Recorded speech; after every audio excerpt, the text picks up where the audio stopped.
Okay, so we're gonna go ahead. This customer is getting the stage 2 upgrade, so he's using this much larger speaker.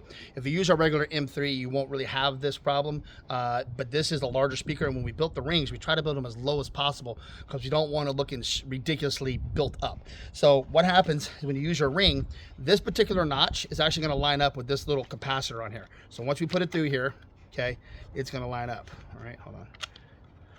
Show what it looks like. Okay, so there it is, it's lined up. Okay, now what you're normally want to do is you're going to want to line this up with the groove in the pod. If he turns around, the GP has the groove up top. So see, the groove is right here. So when we put our pod in, we set the speaker in, right? It fits perfectly. We're good to go, okay? However, on the FX, I'm going to show you on that, it's a smidge different. So come on over here to the FX.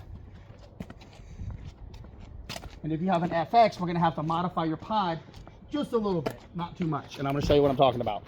Okay, so on the FX, this notch is over here. So if you wanna put your speaker in with this, sit inside this groove, we can put it in.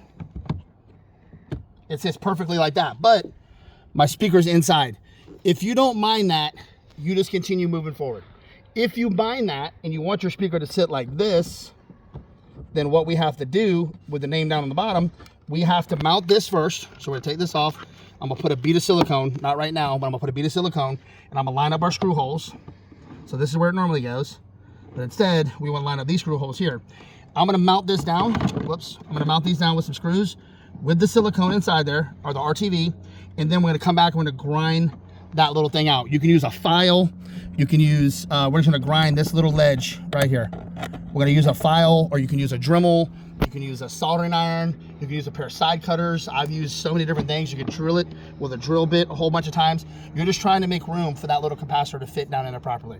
So that's if you have the FX. If you have the GP, just normally mount it in, line the lines up, make sure it's good to go, and then you'll be good to go. So that's just one thing we have to do if you have the FX and we need the stage 2. Ride safe, ride loud. Thank you.